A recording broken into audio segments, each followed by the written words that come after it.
All right, it is 4 o'clock, so I can alert Minuteman Media, and we're ready to go here in a second. Okay, so we can discuss these motions when we get to each thing, right? I'm sorry? We'll discuss the motions. Yeah. Yeah, as we go. All right, let me call to order this meeting of the Concord Select Board on April 9th. First item on the agenda is the town manager update. Mr. Town Manager. Hi, good evening. On this kind of gloomy day, there are better days to be, sheltering at home than others, and this one's kind of a gloomy one. But I just want to give a couple of quick updates. So we did, I think, as you know, we do communicate daily with Emerson Hospital and our other care facilities, as well as a lot of other community stakeholders. Emerson has seen an uptick in cases, but the situation for them now is still manageable. We have been in part of our daily contact with them is discussing options if additional capacity is needed and how the town could provide assistance to the hospital. And so we are, like I said, we really need to take our cues from them. And so we're at the ready to give them whatever support we can. Because I think we can all agree support for the hospital is support for the community. Mm-hmm. So, The town does have a plan in place, right? We have a host of options that we can employ if Emerson says this is specifically what we need. I think if you've seen the news, there's there's a new basically drive-through testing facility in Lowell. There's a major shelter that's been set up at the DCU Center in Worcester. There's also an isolation shelter in Lexington. And so the state, DPH has said from the very beginning, and MEMA, the Massachusetts Emergency Management Agency, that they want to kind of take the lead on developing these shelters, and they have. And so the town has, to some extent, been kind of a plan B. Yeah. And I've heard of discussion of other state-run shelters being stood up, but we've been planning all the way along with the hope that we don't need to do any of it, and those conversations continue. I just want to make sure the board knows that we are engaged with the hospital regularly. Thank you. I'm going to give a little bit of a Stephen, yes. Just a question on that. This Plan B or whatever plan that the town has, can you send the board a copy of it just so we have an idea with what's going on? Well, it's not in writing. It's just we're just discussing things, Terry, and I think to some extent some of that planning needs to be, I'll say, confidential, but we don't want to make suggestions that aren't going to turn into real things and have people see it and say, oh, is this going to happen? But we're like I said, if there is a plan, that will be something that will be like a public facility, so to speak, that like something Emerson stands up. We'll certainly get that information and the details to the board. All right. So just a PSA for people to sign up for news and notes. Erin Stevens, our intrepid public information officer, says she gets regular emails from people who say they don't know how to get email alerts. We've kept on our main website, on the main page, concord.ma.gov, the link to show you how to sign up for news and notes. I think it's obviously critically important in this situation we're in to subscribe to that if you can. Mm-hmm. And get updates from the town, but it's also very beneficial in normal times because it is one of our primary ways of getting quick messages out, to the public.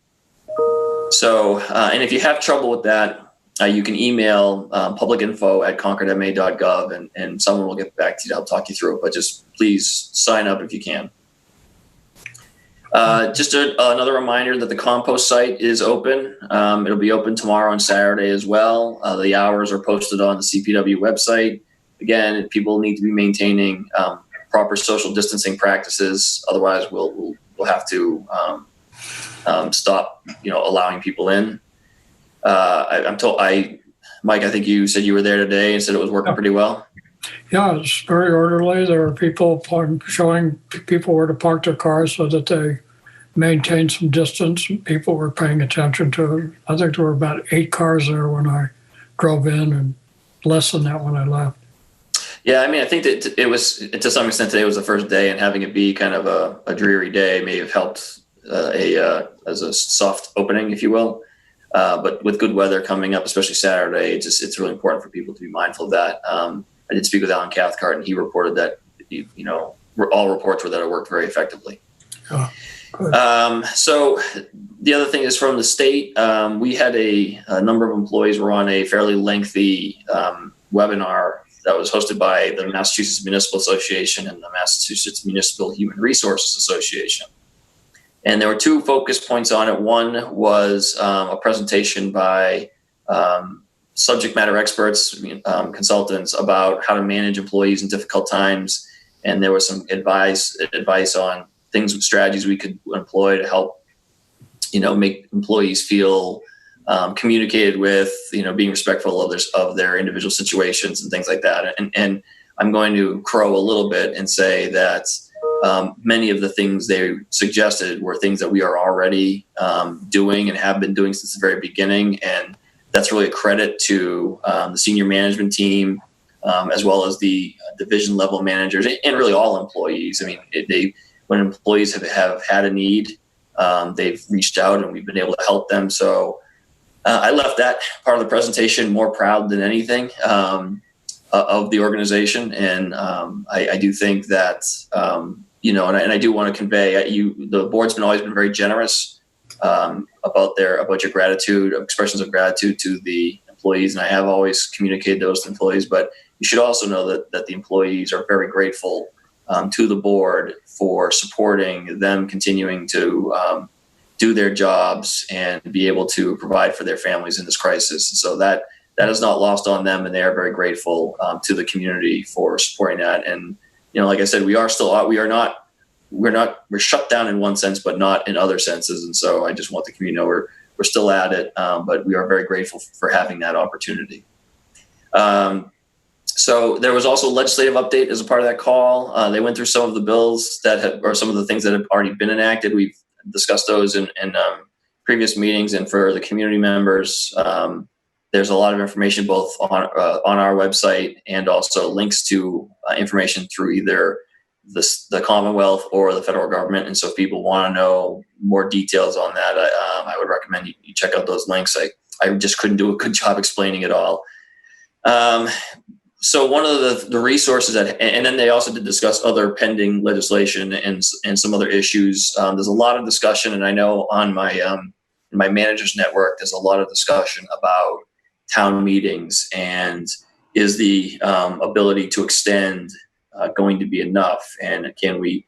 And this is really more for representative town meetings, but is there a way to do virtual or remote town meetings? And so I am watching those discussions. I did express an interest in learning about what comes of those discussions, but the focus right now is figuring out for representative town meeting forms of government like Lexington, and then if they can do it for representative, town meetings, perhaps they could find a way to translate that for an open town meeting like us. So just stay tuned. But these are the types of conversations that are really going on as we are really still at maybe just approaching the midpoint. Part of all of this are some new restrictions issued by the governor late last week, or really since the last time we met. There's restrictions on how many people can be in grocery stores. There's been additional clarification on construction. Like I said, the summaries of all of that can be found either through our COVID-19 webpage or through the Commonwealth, through mass.gov's COVID-19 webpage. But people should really be checking that information regularly to find out what guidance they should be following when they go to do their own personal errands, but also what businesses are essential and who should be operating and who should not. And really, if there's a business that is non-essential, even if they can deliver, they're not supposed to be operating. They're not really supposed to be going to their business and, providing non-essential services. And so if you're trading with someone who's a non-essential business, that's not really in compliance with the spirit and the letter of the order. And so people need to be mindful, which, kind of brings me to, before I get to my next point, some of the guidance includes supports for small businesses. I think we may have talked about this last meeting, but we've spent quite a bit of time trying to figure out ways to not only support our local business community now, but also start planning for, I guess we're calling it re-entry, or I've been calling it the bounce back. We have developed some information that is on our website that is customized for Concord, and we do have a couple of fellas from our finance department, John Harris and Brandon Roberts, who are going to be our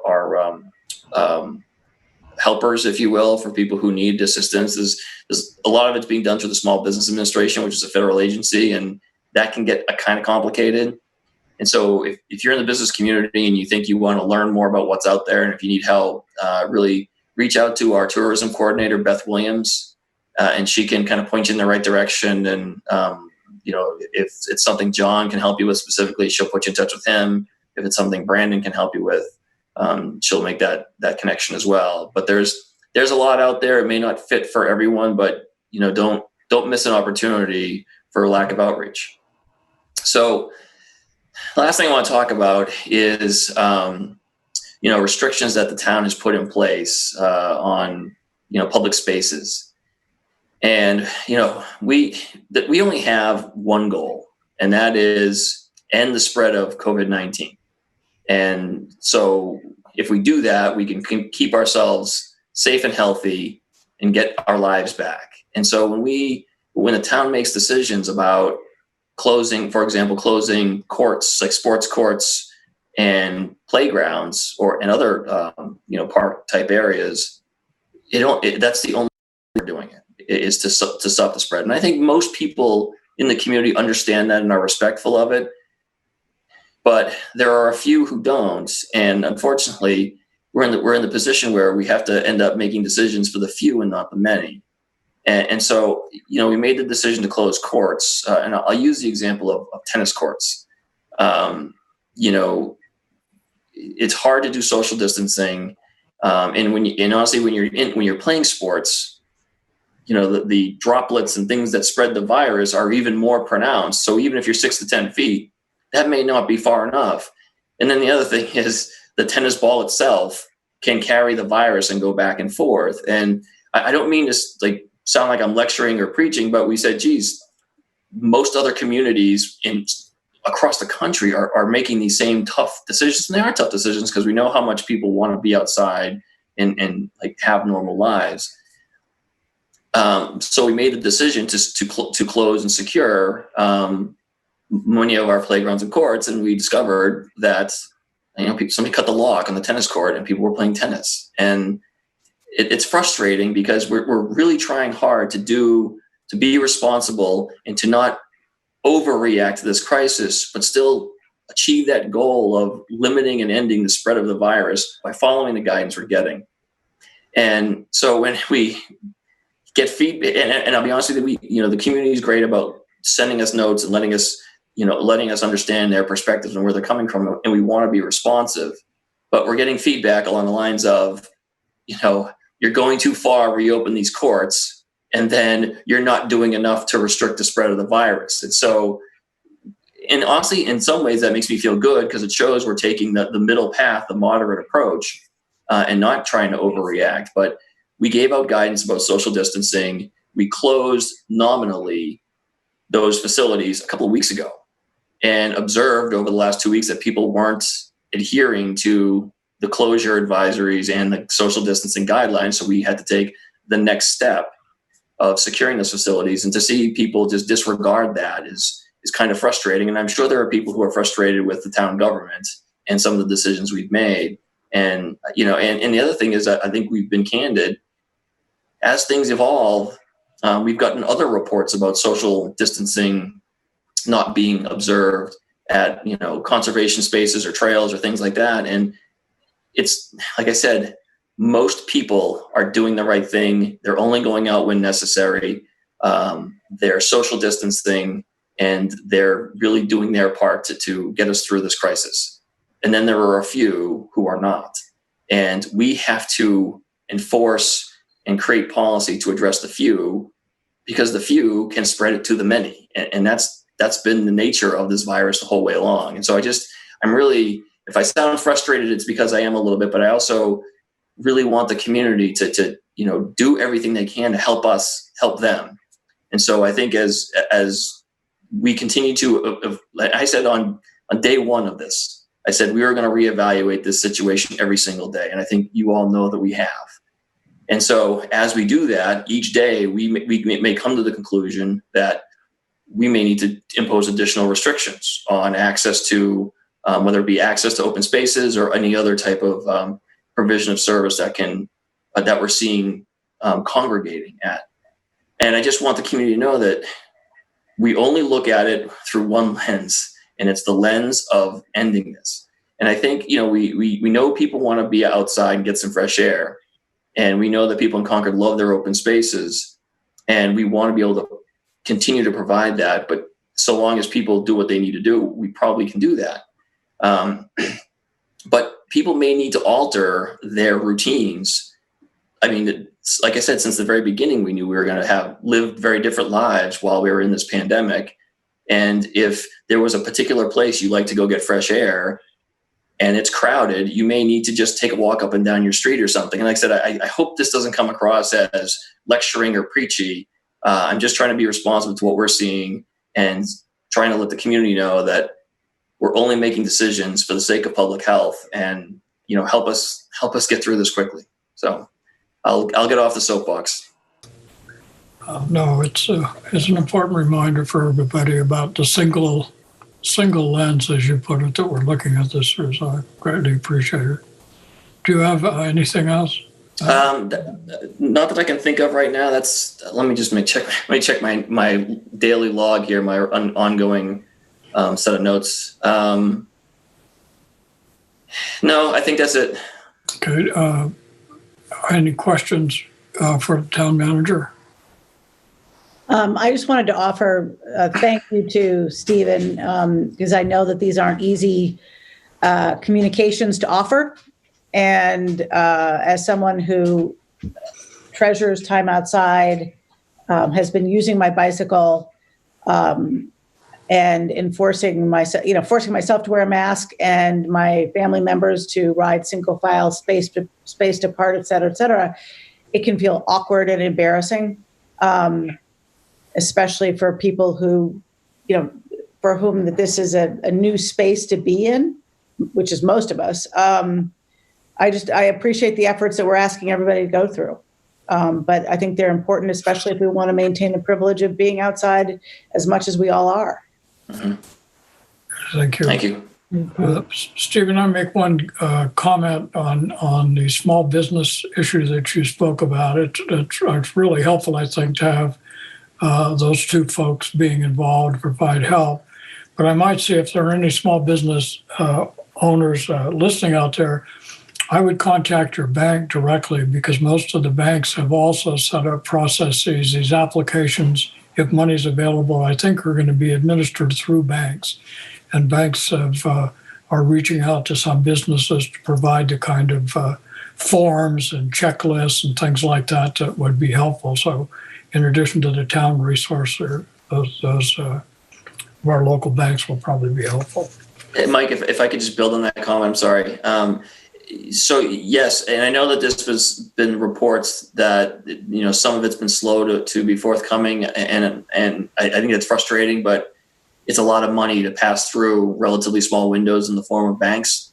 And so people, I know the governor is focused on this issue. I know the Massachusetts Municipal Association is working on it. So I know that help is on the way. I also, and this is, after giving my big lecture, I do want to, give some not lighthearted news, but good news. And that is part of the most recent legislative actions is that you can now get beer and wine with your takeout orders or with your takeout orders, not delivery. So it is a good way to support local businesses. And I don't know how broadly announced that was, but we have it on our agenda tonight to sort of emphasize that. So yes, it's great. Before we move on, I just want to comment that I think, Stephen, one of your real strengths is that you're very articulate, and you really explained it very well. And I totally agree with you that there are people on both sides they're not happy. And our job, unfortunately, is not to make everybody happy. But if there's people on each side that aren't happy, maybe we're in the right place. I don't know. I appreciate that, Terry. Thank you. All right, the next item on our agenda is property tax relief that we briefly talked about last time. And this was legislation that was enabled by the governor when he signed the Acts of 2020, chapter, I think it is 53. And in that law, the governor grants to the select board the ability to do a couple of things. So I'm just going to read this so everybody has the correct information about it.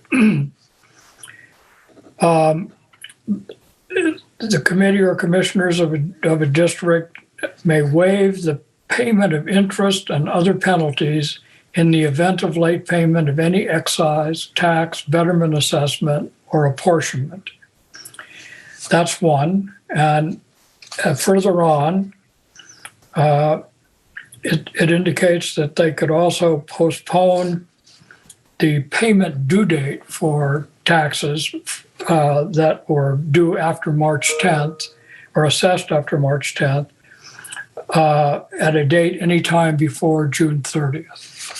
So the two options under this Acts of 2020, Chapter 53, are to postpone essentially the quarter that we just got in the mail, the May tax payments, the April notification of the May tax payments, or we can suspend any interest and penalties associated with late payments. So those are the two options, and I'd like to hear from you as to what your preference is, if any. And Mike, as part of your teeing this up, I think Carrie also had a recommendation. Yes, Carrie believed, and so too did the assessor, that the better path forward was for us to waive penalties for late payments and fees. Number of citizens in town are going to be able to pay and will pay their taxes when they're due. So foregoing late payments would allow those that need the relief to not make that payment. And if we postponed tax payments until June, that would mean that the town's income would really be diminished, and we would more than likely have to go back and do it again. So I don't think there's anything really accomplished by postponing the payment to June 30th. It isn't accomplished by just allowing all fees and penalties for late payment. And that can be, as I wrote in this amended motion, that can be in effect until the emergency is lifted, and therefore we don't need to go back and continue to do it. I would support So, Susan? the option of waiving the interest and other penalties as opposed to delaying the payment of the quarterly tax bill. It seems like the other, it has there's a lot more complications to that. And I think this would be a better route for us. Right. Terry, were you going to? Right. I agree. I think we discussed this at our last meeting, and I initially did not have a position. I would go either way, but after listening to everybody, it definitely seems like it's better to do it this way. I do have one question, or comment. It seems like at some point the emergency will be lifted, and then the select board will vote to go back to normal, whatever that's going to be. And I guess when we do go back to normal, we should give some, like a week or two or something notice, so people don't start, getting billed penalties the next day or something. Sure. Can I make a comment about that, Mike? Oh, sorry. All No, right, go ahead, Jane. Go ahead. I'll let the board members go first. I'm sorry. Jane, Linda. Okay. No, I'm supportive. Okay, Stephen? So really just two things. One is I also support Kerry LaFleur's recommendation, and it was based on an analysis of tax payment trends and things like that. It wasn't just kind of it's the easier way to do it. So we did take a long look at it, and that's what the basis of the recommendation is. But if individuals have issues through this crisis that this approach doesn't necessarily work for, please just reach out to us, either the assessor or the finance department, and let them know what your situation is, and we'll see what we can do. And I think Terry, we talked. I was actually on a call earlier with other area managers and mayors, sponsored by our congresswoman, and this idea of things turned really fast when this started, and I've said building the airplane on the fly many times. Dismantling it, I think, is in some ways going to be even more challenging. So, to your point, and this is really just a heads up, I don't even know how we're going to go back to normal in the transition, but there's going to be a lot of readjustments and recalibration to do. So, people just communicating what their needs are to us is really the best thing they can do as we, try and re-enter some semblance of our previously normal lives. So that's an excellent point. Yeah. I think you're absolutely right about that, Stephen. And I think some of the legislation already anticipated that by having going back to the original intent of various legislations and positions by putting in a 90-day window. We'll be lucky if we can turn it around in 90 days. So I think you're absolutely right about that. Yeah. And two comments I would want to make. One, there is a group of people for whom this isn't going to do what we would hope it would. Now, a lot of folks who have mortgages have their taxes embedded in the mortgage payment, and they're made automatically by their banks. And again, I would encourage those people to contact their banks directly. And I'm confident that the banks will do whatever they can to try to help if there's real need. I was also in contact with a number of folks in the business community who own property in town and then lease it to retail businesses. And they have been approached by their tenants for some kind of rent relief. And so with our ability to do this for both residential and commercial property, this would give those landlords the opportunity where they can to provide some rent relief for their tenants. So I just wanted to make those 2 points. So any other comments? If not, then Linda, I would entertain a motion. Okay. Move that in accordance with Chapter 53, Section 11 of the Acts of 2020, signed by the governor on April 3rd, 2020, the Select Board hereby waives the payment of interest and other penalty in the event of a late payment of any excise tax, betterment, assessment, or apportionment thereof. The action will be in effect until it is revoked by the Select Board. Is there a second? Second. All those in favor? Aye. I would note that it passes unanimously. Thank you. The next item on our agenda is what Stephen had mentioned, and that is the on-premise liquor license sale for off-premise consumption. This was part of the bill that the governor signed on April 3rd as well. And effective immediately and until the state of emergency ends, all on-premise licenses, bars, restaurants, general on-premise hotels, taverns, clubs, war veterans clubs, and continuing care retirement communities may sell up to 192 ounces of malt beverage or 1.5 liters of wine for off-premises consumption only as a part of a transaction for the purchase of food. So that allows all of our restaurants, which are, some are still operating and some aren't, but those that are still operating to have alcoholic beverages accompanied those takeout food orders. So Stephen said this is not an action item for us, but I did want to be able to say that at our meeting in the case some of our residents were not aware of that. So any comments, Jane? Mike, I was just curious, does that mean that there will, just like a liquor store, there'll be some kind of IDing at the car? In other words, how does one establish? The statement, the release from the chairman of the Alcoholic Beverage Control Commission reads, all licenses must verify that both the purchaser and recipient of alcohol are at least 21 years of age. Right. So I guess since it's pick up at the curb, that's an ID at the curb. They'll have somebody ID, or if they're delivering it to your house, same. Yeah. Mhm. All right. Next is to amend the charge of the Economic Vitality Committee.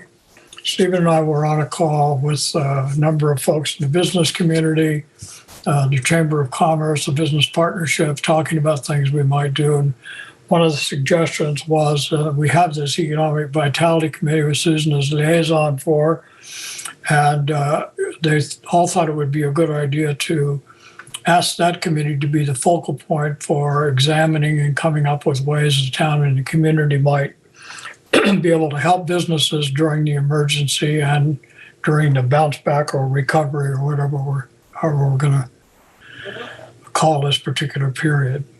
So, comments? I know that the committee is waiting with bated breath for this to be voted, and they're anxious to have a meeting very soon to start moving on this. Terrific. So are those meetings going to be public and recorded, I guess? I would say so. Yeah, I would say so. No use Zoom. Yeah, I advise them to, because I'm not Zoom literate, to contact Kari to see what the regulations are about that sort of a meeting and who has access and all of the particulars, unless there's someone else that they should be in touch with at the town that could. Yeah, if I may, Susan, because it's an appointed committee, I'm fairly certain that the open meeting and open record laws apply to it like it would with any of the other appointed committees. Right. So it's simple. I know John Boynton is the chair. Mm-hmm. He's a co-chair. Co-chair. Okay, so either of the chairs can simply reach out to Jeremy, who's on with us now, or Chris Carmody, and they can in our office, the town manager's office, and they can set up the meeting. The same practice that we apply in accordance with our guidance that I think we posted on the web maybe last week. Them as well. People can submit questions and comments in advance or to the committee after the meeting. We will record it and then rebroadcast it on MMN after, like we're doing for all the boards and committees. It is a non-regulatory and non-executive committee. Mm-hmm. So it would be a committee that would need to request permission from the town to have a meeting, so we don't, for the preservation of our resources, human and technological. But given the amendment to the charge and the subject that we're asking the committee to take up, which is working on this, reopening, I do think it's wholly appropriate that they do begin to meet and have this discussion. This also came up on that call I was on earlier, and no one really has any answers. But I requested to Congresswoman Trahan that, as whether it's the Department of Labor or the Federal Trade Commission or any of the federal agencies that really monitor these things at a macro level, when they produce data and information that show which segments of the economy are going to come back sooner, which are going to need more help, those types of things, that they really push that out to us as soon as possible, so we can take that and mold that in a way that works really well for the town. Yeah. Okay. Thank you. Other comments? I just wanted to one, I think that the idea of having this very accessible to others is going to be critical, because while the Economic Vitality Committee was important period to start with, now its role is going to be absolutely critical as a point of lifeblood to all of the commercial real estate owners and retail establishments in Concord. And I suspect, therefore, the attention paid is going to be far, far greater than previously anticipated. Terry or Linda? No, I agree with that, which is why I asked the question about being publicly recorded. Right? Terry? Well, I'm just really glad we've created the committee and we have some structure in place to start to deal with this. Good. All right. If there are no further comments or questions, then I would entertain a motion. I move to amend the charge of the Economic Vitality Committee by adding to the duties section the following. Explore and recommend methods the town and community can take to support local businesses during the emergency and recovery. Is there a second? Second. All those in favor? Aye. Aye. Any opposed? I note it is unanimous. Thank you very much. The next item on the agenda is relaxing the monthly and annual contributions from the Hugh Cargill Trust. I'm the liaison of that committee, and we've been getting a number of calls and emails about it, and concerns that some of our citizens weren't getting the money that they needed to deal with whatever they needed to deal with. So we got the Hugh Cargill committee together, and they are interested in trying to be helpful or in cooperation with the Community Chest, faith-based organizations, and Bonnie Wilbur. And one of the things that we could do is they have annual and monthly caps on the amount of money that can be distributed to a family. And so their request to us was to relax that and keep that relaxation in effect while the emergency is on. This will enable them to then develop whatever processes they're going to use to try to identify and then help out those residents in town when they can. So that's the impetus of this. And the committee's willing and able to do that, and they have strong connections with faith-based organizations and other community organizations, so that I think they'll get information fairly effectively about those of our citizens who may be in need and who they might be able to help. So Sure. is the select board the group that puts the annual and monthly caps on the Hugh Cargill? No, but we are the one that allows them to set the caps. So all we're doing is enabling them to change the caps, and they'll change those caps as they see fit. Okay. So we're not going to be discussing specific numbers. That's up to them. We're allowing them to change the caps. Yes, they do all of their individual allocations in executive sessions to maintain the confidentiality of those folks. So they will develop the processes they're going to use, and they will come up with the change in the caps in open session. But then if they need to make any allocations to any individuals, they'll go into executive session like they currently do. And I've also reached out to the trustees of town donations, and the trustees of town donations makes two transfers from the town's funds to the Hugh Cargill Trust Committee. One near the end of the calendar year that is given to families in support of the holidays. And the second is at the beginning of summer to support families in helping their children be able to go to summer camps.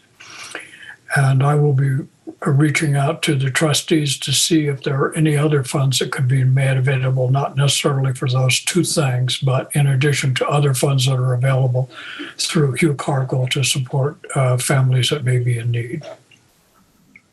Mike, can I just add a couple comments to that? We're fortunate in town to have a number of organizations that support families with emergency needs. And each one deals with a different aspect of a need a family might have. The Hugh Cargill Trust Fund for a number of years has been challenged with the kinds of requests that come to them. And this is likely to increase as the months go forward. And I think that, if as generous as people are in Concord, I hope they will also consider the Hugh Cargill Trust so that they can respond to some of the needs that are coming to their attention. Well, one of the items that they did talk about was whether or not they would want to make an appeal to the residents in town. And I think they would be willing to do that. I'm not speaking for them, and they didn't make a decision. But if the need looks like it's going to exceed the funds they have available, they might be willing to do that. And Linda, as you're mentioning, they are really well connected to the other organizations in town.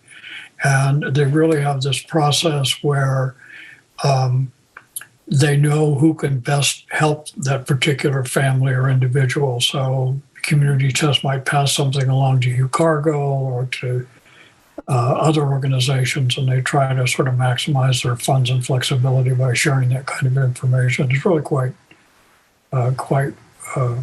well-developed set of cooperations, and it's really kind of good to see. Is there any other comments or questions on this item? All right. I think I was just glad to hear you think of summer camps as a likely need.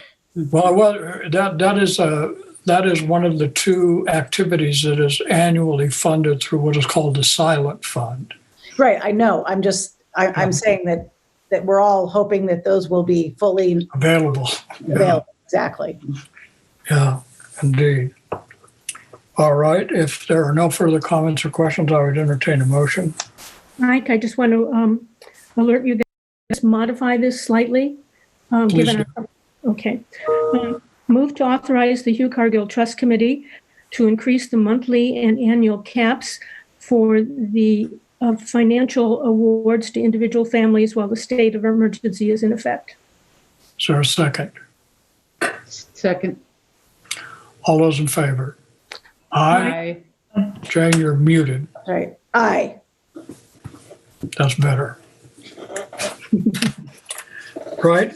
The next item on our agenda is our reoccurring APP 10.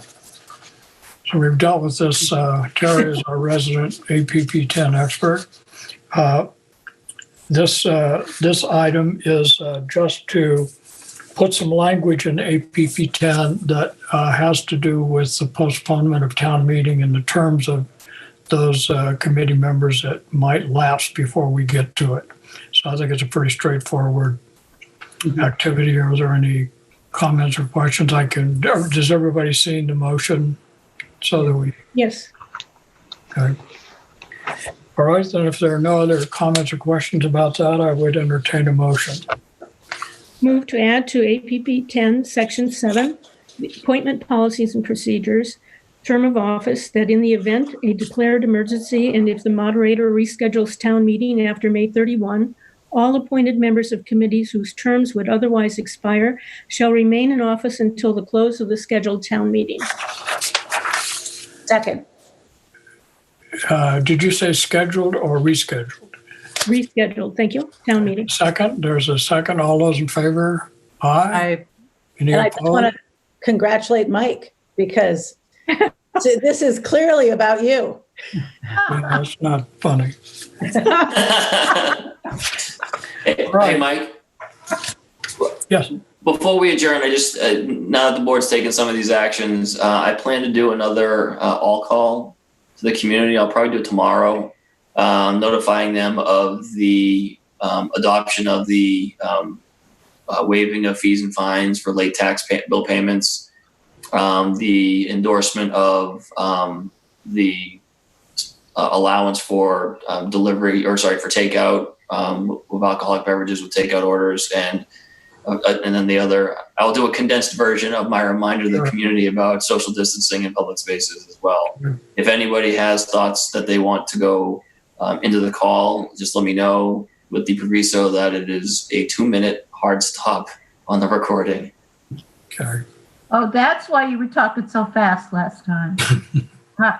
It's a lot to put into 2 minutes. All right. Yeah. Yeah, we did receive an email, and sorry, I did receive an email today about someone who in another community in Connecticut where they get, I think, daily phone calls and emails. I don't know that that's called for here. I don't think the community would appreciate that, but If people feel like they're not getting enough information or aren't getting it effectively online, just shoot us a note and let us know what they need to know, and we can certainly talk on the phone in real time as opposed to via recording. We're here, we're working. Just let us know what you need. Great. I have two items that I want to just alert us to, which will be on the agenda for our next meeting. One, Linda brought to my attention that we have the Human Rights Council Holocaust Remembrance event scheduled coming up. And we need to cancel that because that's a joint event that is held with the town. So that will be on our agenda next time. And second, Superintendent Hunter would like us to reapprove the Mass School Building letter that they intend to send with respect to the middle school. So Stephen alerted me to that today, and I've been in contact with Superintendent Hunter, and we'll have those two items on the agenda. If there are other items that you folks know of or come up, just please be in touch, and we'll get them on our agenda. Stephen, how are our first responders doing? They're doing well, actually. We are we're at full. We are at full strength at the fire department. We did have a few folks quarantined, but they're back, ready to work. Same thing, I believe, with the police department. They were already a highly skilled, highly committed departments, but they're really showing I say their worth, but they're showing their level of skill and commitment through all of this, and honestly, from top to bottom. And I would also add, again, our public health departments and our public works employees in that list of emergency responders. They are, like I said, they're out there doing the best they can and staying as safe as possible, which is why we haven't had, too much trouble. I mean, we've had some situations, but we haven't had too much trouble with people getting sick in the workforce. Jane? Yeah, let me make sure. Yep. I want to send one general shout out to if anybody makes use of the Concord Fire Department's Facebook page. There's a wonderful video posted by one of the fire department members on his guitar. And it just reminded me, there are wonderful things that are happening because of this pandemic. And it's useful to look around those hidden gems in our community that otherwise we might have overlooked. And I want to send a personal shout out. This was a household that discovered library cards that had expired. And within a few short emails, we got those library cards functioning again. And gosh knows, this is a time everybody needs access to their Minuteman library system. And, but it's really impressive to see the way our town's employees respond to all of our myriad of needs, even when we're in this incredibly extreme situation. Jane, that's an excellent PSA about the fact that, even the library's closed, you can get services from the library through email. And I think the library system is offering all ebooks for free. So if you have a device that can do that, please take advantage. And like I said, you can email Carrie Cronin or other library staff if you need help with that. Right. Terry? I just want to point out that clip about the young man playing the guitar was aired on the morning news today. So.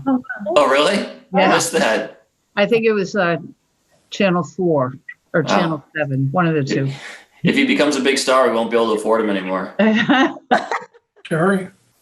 I just wanted to thank the Finance Department and the Public Works Department for so quickly putting up a way to online do the trash stickers and barrels and all. There were several anxious people who were worried how they were going to go to the store, and they put that up so quickly. I thank them.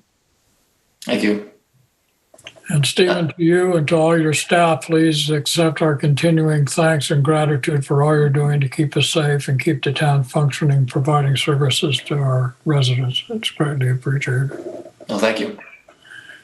If there's no other business, I'd entertain a motion to adjourn. So moved. So move. Is there a second? Second. All those in favor? Aye. Thank you all very much. Have a great holiday weekend. Again, everyone.